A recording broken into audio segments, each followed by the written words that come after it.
Seigneur, ta parole est grande, elle demeure à jamais. Ta parole est infaillible, rien ne peut la supprimer. Bienvenue à vous, chers spectateurs, ainsi qu'à tous nos spectateurs dans le monde entier, dans un nouvel épisode de notre émission d'études quotidiennes toute la Bible. Dans cette émission, nous sommes en train d'étudier tous les livres de la Bible, la parole vivante de Dieu, de la Genèse à l'Apocalypse. Dans notre étude des livres de l'Ancien Testament, nous en sommes au livre des Psaumes, l'un des livres poétiques, plus précisément au psaume 63 et 64. Permettez-moi tout d'abord d'accueillir notre invité, le serviteur du Seigneur qui est avec nous, le frère Youssef Riyad. Bienvenue, frère Youssef. Merci beaucoup, frère Hayat. Bienvenue aussi à nos invités, honorés de vous recevoir. Frère Youssef, le psaume 63 commence par le titre « Psaume de David lorsqu'il était dans le désert de Juda ». Donnez-nous une idée du désert de Juda. Le désert de Juda se situe entre Jérusalem, du côté de l'ouest, et entre le Jourdain ou la mer Morte à l'est. Toute cette région est un désert.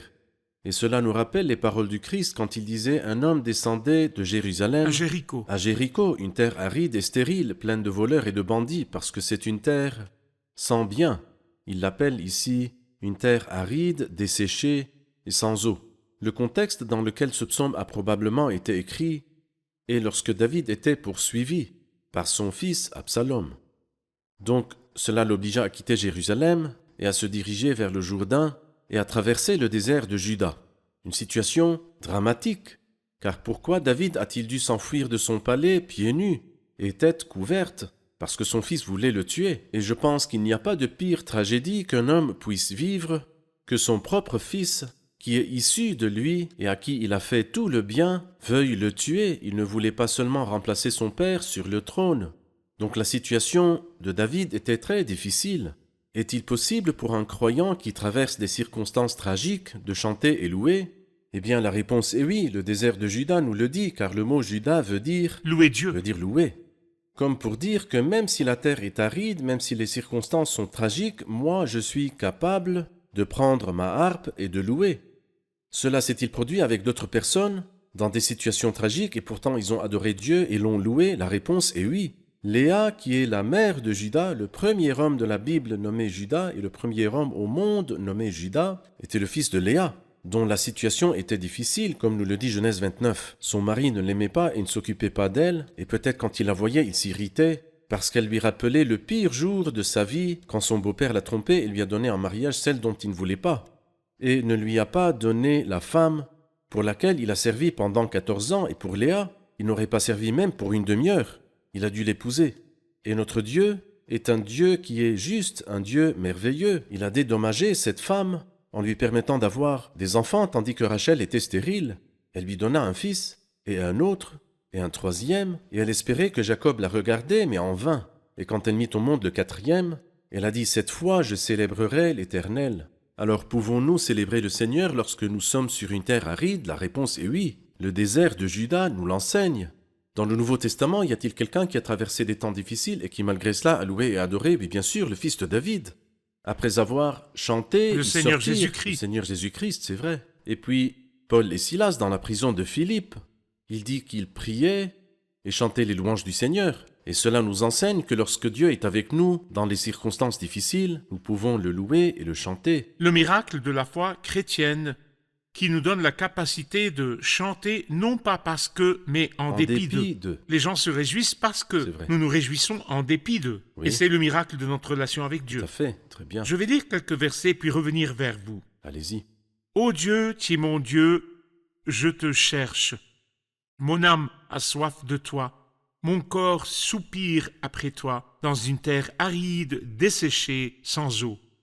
C'est pourquoi je t'ai contemplé dans le sanctuaire pour voir ta force et ta gloire, car ta bonté vaut mieux que la vie. Mes lèvres célèbrent tes louanges. Ainsi je te bénirai toute ma vie, je lèverai mes mains en faisant appel à toi.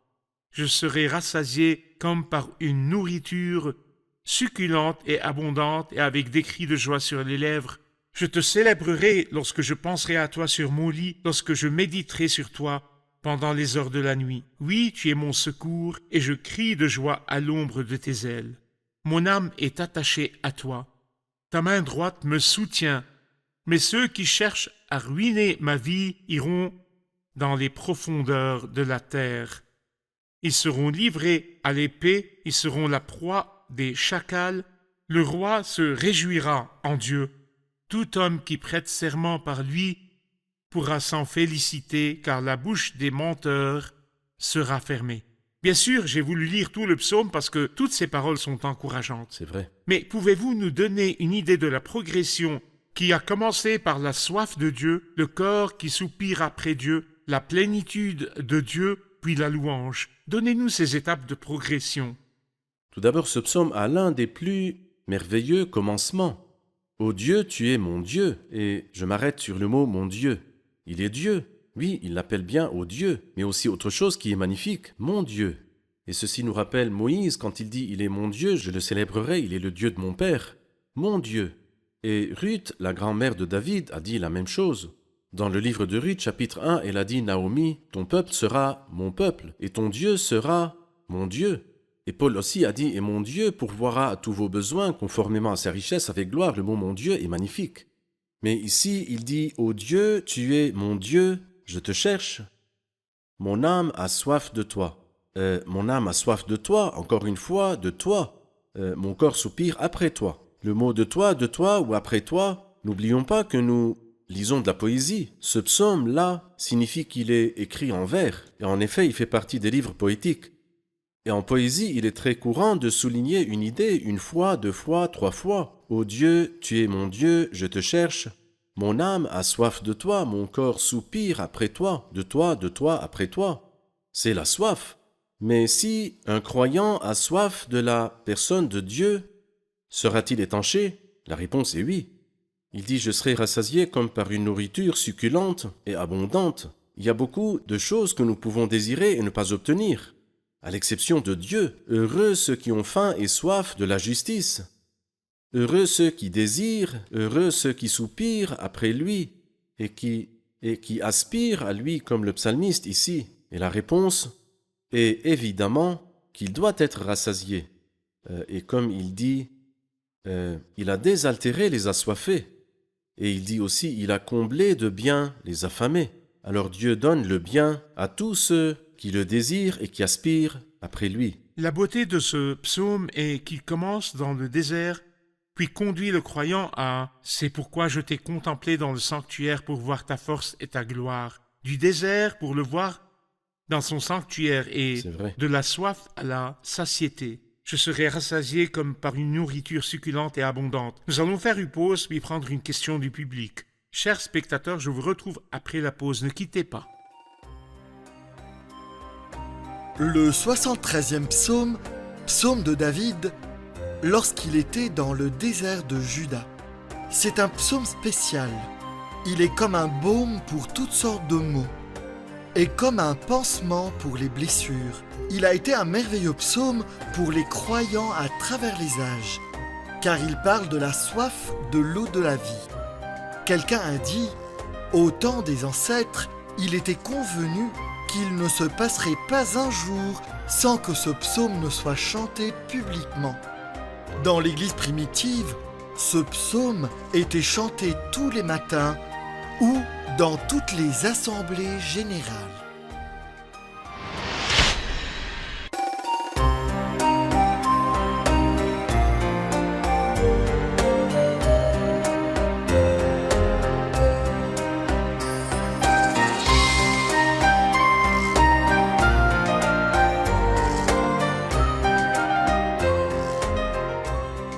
Nous revoici, chers spectateurs, pour prendre une question du public. Psaume 63, verset 4. Car ta bonté vaut mieux que la vie. Que signifient ces mots? Que signifient ces mots, frère Youssef? Car ta bonté vaut mieux que la vie. Eh bien, la vie à laquelle l'homme tient est la chose la plus précieuse pour l'homme, c'est la vie. Mais ici, David dit qu'il y a quelque chose qui vaut mieux que la vie, qui est plus important que la vie, ta bonté. C'est comme s'il voulait dire, si je devais vivre sans ta bonté, je m'en passerais. J'aime beaucoup un cantique et je me le répète très souvent. Si je devais vivre loin de toi, je me passerais de la vie. Et je pense que l'auteur de ce cantique-là avait aussi la même idée que David à l'esprit. Ta bonté vaut mieux que la vie. Le fait de vivre sans ta miséricorde, sans ta bonté, je me passe de la vie elle-même ne sert à rien. Parfait. Frère Youssef, pouvez-vous nous donner une idée de l'attachement à Dieu dans toutes les circonstances de la vie et à tout moment de la journée lorsqu'il dit au verset 7 « Lorsque je penserai à toi sur mon lit, lorsque je méditerai sur toi pendant les heures de la nuit, oui, tu es mon secours, et je crie de joie à l'ombre de tes ailes, même pendant les heures de la nuit. » Dans d'autres traductions, il dit « Je te cherche dès l'aurore », cela veut dire « Je me lève très tôt le matin ». Et cela veut dire aussi que la première personne que je rencontre, c'est Dieu. Il ne s'agit pas d'une heure précise, mais d'abord, c'est-à-dire que David était en fait un lève-tôt. Il se levait toujours tôt. Et lorsqu'il se levait tôt, c'était pour quoi faire? C'était pour parler avec Dieu. Il dit « Je te cherche ». Et comme nous l'avons dit à plusieurs reprises, ces circonstances étaient très difficiles. Et il est certain que dans des circonstances difficiles, on peut s'inquiéter la nuit, parce que l'homme est l'homme. Mais quand je m'inquiète la nuit, est-ce que je dois calculer, analyser et penser au plan militaire, que faire et ne pas faire, comment s'échapper, comment résister? Non, je pense à toi, je me soucie de toi, je me préoccupe de toi. C'est-à-dire que tout ce qui m'importe, tout ce à quoi je pense, c'est toi. Je pense vraiment que nous pouvons apprendre cela de David, cet homme qui était vraiment en communion avec Dieu, qui se tournait toujours vers lui dans les circonstances faciles et difficiles. Frère Youssef, j'ai une question sur le verset 9 du psaume 63. « Mon âme est attachée à toi. Ta main droite me soutient. » Que signifie le mot attachement, attachement à Dieu? La première fois que le mot attachement apparaît dans la Bible, c'est à propos de la relation entre l'homme et sa femme. Lorsqu'il dit « l'homme quittera son père et sa mère et s'attachera à sa femme ». C'est donc la relation étroite et intime. Et je pense que Dieu veut que nous fassions cela avec lui. Dans le livre du Deutéronome, chapitre 10, dans le verset 20, il dit « C'est l'Éternel ton Dieu que tu craindras, c'est lui que tu serviras, c'est à lui que tu t'attacheras et c'est par son nom que tu prêteras serment. C'est à lui que tu t'attacheras, la relation étroite. » David ici ne se contente pas d'accomplir le commandement dans le livre du Deutéronome, mais à cause de son amour et de sa passion et de son désir d'être très proche de son Dieu, il dit « Mon âme est attachée à toi ». La chose naturelle ou la conséquence naturelle ou automatique est la suivante. Ta main droite me soutient, et puisqu'il s'est attaché à moi, je le délivrerai, je le protégerai, puisqu'il connaît mon nom. Je me représente toujours l'idée d'attachement comme l'un collant à l'autre. C'est vrai. Mes faiblesses deviennent les siennes, pour ainsi dire. Mes soucis deviennent les siens. Je m'approche de Dieu avec mes faiblesses comme si elles étaient ses préoccupations personnelles. Et alors les capacités de Dieu deviennent les miennes. vrai. Quand je m'attache à lui, toutes mes peurs seront transférées à lui pour qu'il les gère et toutes ses capacités me seront transférées pour que je sois rassuré. Il existe une théorie qu'on appelle les vases communicants, où les deux niveaux s'ajustent au milieu. Mais moi, en fait, lorsque j'ajoute mon zéro à l'infini de Dieu, nous aurons l'infini. Lui ne diminuera pas, mais moi je grandirai. Si nous nous tournons, frère Youssef, vers le psaume 64, au chef de chœur, psaume de David, pouvez-vous nous donner une idée du thème de ce psaume? Alors moi, j'aime bien appeler ce psaume les flèches de Dieu, les flèches des méchants et les flèches de Dieu. C'est-à-dire que les méchants ont des flèches qu'ils dirigent vers les croyants, mais Dieu aussi a des flèches qu'il dirige vers les méchants. Ce ne sera donc pas nous qui combattons. C'est l'Éternel qui combattra pour vous. Quant à vous, gardez le silence. En fait, il n'y a rien de plus beau que de sentir qu'il y a quelqu'un pour me défendre. Les gens comprennent mal les choses et disent que le croyant est une cible. Ce n'est pas vrai du tout. Dieu est avec lui. Qui essaie de me faire du mal, se fait du mal à lui-même. Dans Zacharie chapitre 2 verset 12, il dit « Celui qui vous touche à la prunelle de son œil, la prunelle de l'œil de Dieu. » C'est-à-dire que ce n'est pas à moi qu'il essaie de faire Il se du rebelle mal. contre les aiguillons. Il se rebelle contre les aiguillons. Personne ne peut leur nuire, parce que ce n'est pas moi qui vais répondre à leurs flèches, mais Dieu a une flèche plus forte et plus pénétrante que les leurs. Donc les flèches des méchants et les flèches de Dieu, C'est vrai. ou la flèche du méchant et la flèche Tout de à fait. Dieu. Pouvez-vous nous donner une idée de la division de ce psaume, s'il contient des idées principales? Eh bien, l'idée, comme nous l'avons dit, parce que ce psaume est petit, il n'est pas grand, est que les ennemis nous font du mal ou essaient de nous faire du mal. Mais qu'en fin de compte, Dieu est de notre côté. Et c'est pourquoi Par exemple, au verset 8, Dieu lance ses flèches contre eux, et il dit soudain, les voilà frappés. Et c'est ce qui arrive toujours avec les méchants. Ils sont souvent subitement frappés, c'est-à-dire qu'ils ne cessent pas d'attaquer les justes, d'attaquer les pieux, ou bien ils essaient de faire cela. Mais tout d'un coup, comme l'a dit le sage, il sera brisé tout d'un coup, et voilà, en un instant, ils sont détruits. D'ailleurs, le roi Belshazzar, l'agresseur, était à l'apogée de la grandeur, et tout à coup, il fut brisé. Dieu lança ses flèches contre lui, et cette nuit-là, le roi a été tué. Je pense qu'il est passé à l'éternité alors qu'il était ivre, parce qu'il s'enivrait. Et cette nuit-là, il a été tué, et il est passé du sein du plaisir à l'abîme où il n'y a pas de vin, là où il n'y a même pas de l'eau. Parfait. Comme vous l'avez souligné, les versets 2 à 7 parlent des flèches des méchants contre Oui. le croyant. Puis le verset 8, à la fin du psaume, parle du châtiment Flèches. de Dieu, des flèches C'est vrai. de Dieu contre les méchants et de la vrai. vengeance de C'est Dieu. vrai. J'aimerais m'arrêter sur la parole que les méchants prononcent lorsqu'ils pointent la flèche au verset 6.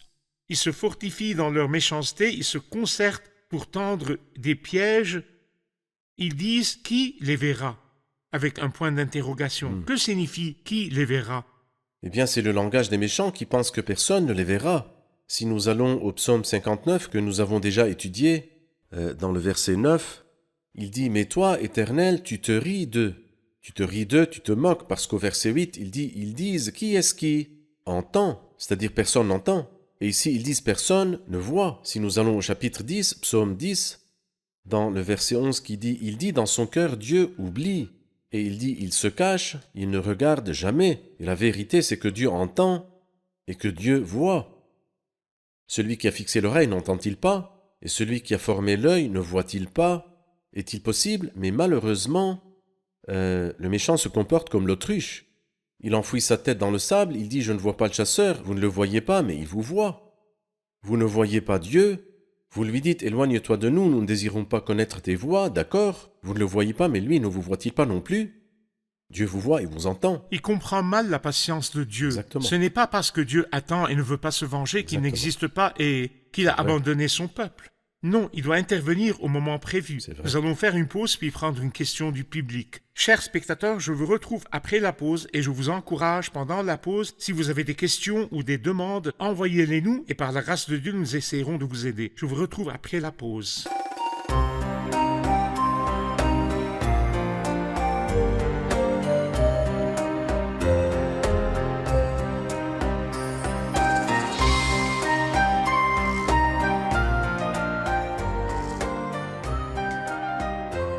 Nous revoici, chers spectateurs, pour prendre une question du public. Le psaume 64, verset 5 dit « Pour tirer en cachette sur celui qui est intègre ».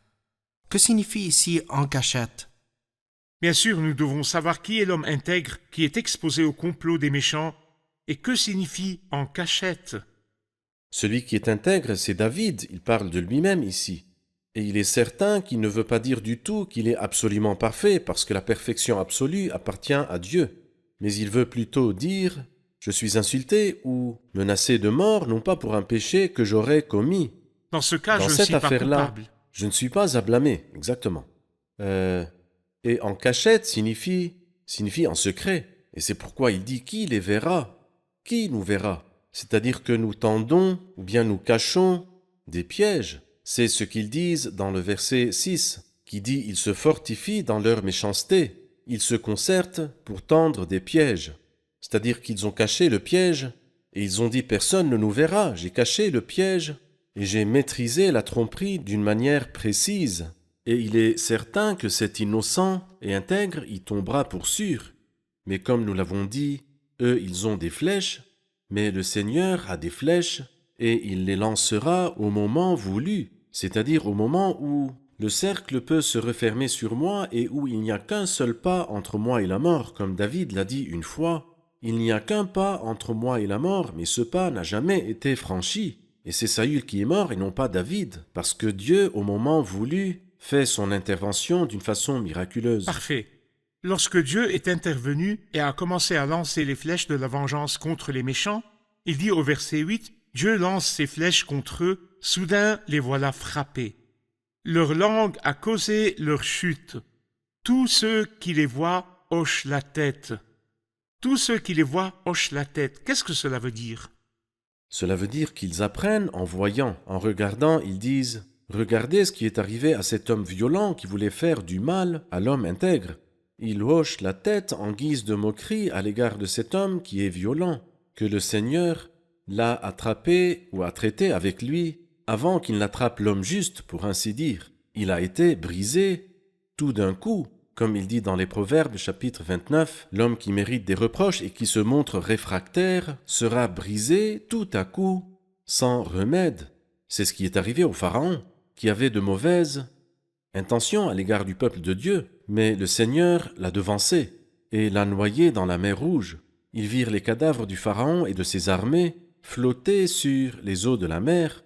Ils se réjouirent et furent dans l'allégresse à cause du salut de Dieu et de la victoire qu'il leur avait donnée. Suite à l'intervention de Dieu et à l'action de son bras pour le salut, il y a eu un effet au verset 9 pour tous les hommes et un effet au verset 10 pour les justes, les pieux. Quel est l'effet pour tous les hommes et quel est l'effet pour les justes? Eh bien, pour tous les hommes sont saisis de crainte, ils proclament ce que Dieu fait et ils prêtent attention à son œuvre. Alors il est très bon d'apprendre en étant témoin de ce qui se passe, c'est-à-dire tous les incidents qui se présentent devant nous, tous les incidents d'aujourd'hui doivent être un sermon pour nous, une leçon, une morale, tandis que les hommes justes, les hommes pieux se réjouissent dans le Seigneur et se réfugient en lui. Celui qui est avec nous n'est pas n'importe qui, c'est-à-dire qu'il y a des gens qui prétendent que le croyant est une plume dans le vent et la cible de tous les abus, mais rien n'est plus éloigné de la vérité parce que le croyant habite sous l'abri du Très-Haut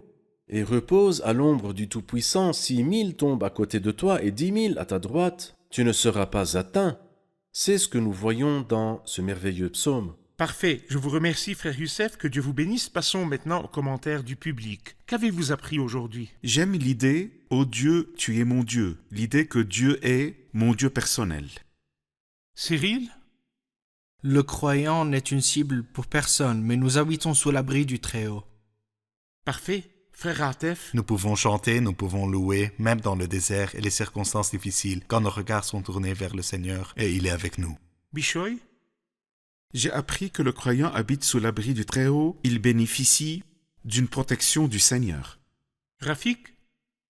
L'attachement au Seigneur me donne la force qui est en lui et sa puissance comble ma faiblesse. J'espère que mon expérience sera comme cela de David. Mon âme a soif de toi, mon corps soupire après toi. Frère Michel? J'aime l'expression « ta bonté vaut mieux que la vie ». La vie sans la bonté de Dieu est inutile. Parfait, je vous remercie, que Dieu vous bénisse. Merci frère Youssef, Que Dieu vous nous bénisse. poursuivrons notre étude dans le prochain épisode. Chers spectateurs, si vous êtes de ceux qui souffrent n'importe où sur la surface de la terre et que vous êtes entourés d'ennemis, plus particulièrement dans la région arabe, et que vous craignez les menaces des ennemis qui vous entourent, je voudrais vous encourager avec ces paroles qui pourraient être votre prière au Seigneur et que le Seigneur vous encourage à travers elles. Ô Dieu, écoute-moi quand je gémis.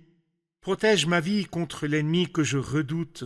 Mets-moi à l'abri des complots des méchants, de la troupe bruyante des hommes injustes. Et je vous encourage quand Dieu entend votre prière et vous délivre. La Bible dit « Le juste se réjouit en l'Éternel et se réfugie en lui. Tous ceux dont le cœur est droit s'en félicitent. » Ayez confiance dans le Seigneur, priez le Seigneur, restez en place et regardez la délivrance du Seigneur, et il la fera survenir très vite au moment voulu. Je vous retrouve dans le prochain épisode. Que le Seigneur soit avec vous.